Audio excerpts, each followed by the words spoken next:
Okay, John's got a question about vaccine mandates. We've been around this road many times. Hi, John.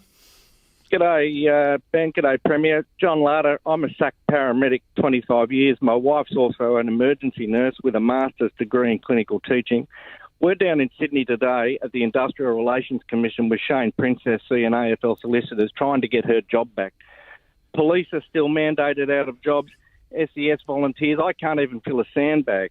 Fire rescue. Doesn't it seem disingenuous, Premier, that you're offering through health $10,000 sign-on bonuses for nurses to get back into the industry, and my wife and I can't even work. My job hasn't been replaced as a paramedic in Tumut. It's an absolute disgrace.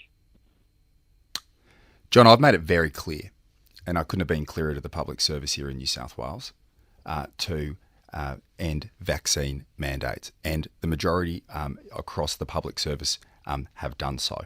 I've also made it very clear to the private sector and worked closely with them of ending vaccine mandates. And the reason I've done that has been... But they haven't listened to you. What he's telling you is they're not listening to you. And I saw you throw your head back in frustration when the words vaccine mandates came out of my mouth and out of John's mouth.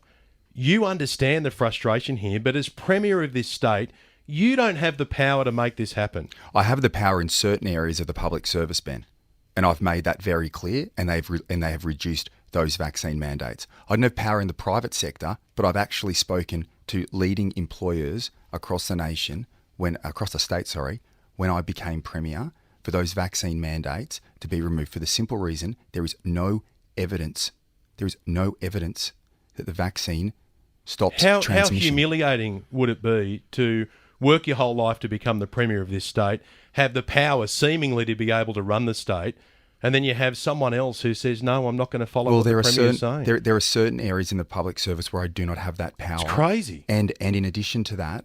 and meanwhile, we need nurses in hospitals, we need firefighters out there battling bushfires, and they're sitting on the sideline. Well, Ben, I've made it abundantly clear what my position is on this, and it's based on evidence. There is no evidence that vaccines in the current environment have any impact at all on transmission of COVID.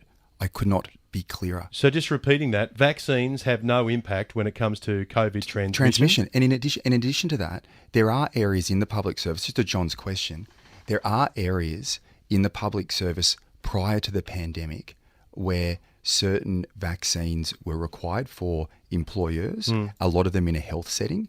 And so what I have made it very clear to the public service is that's the point we get back to. So where vaccines were required for a number of reasons in a workplace health and safety scenario, that we go back to that.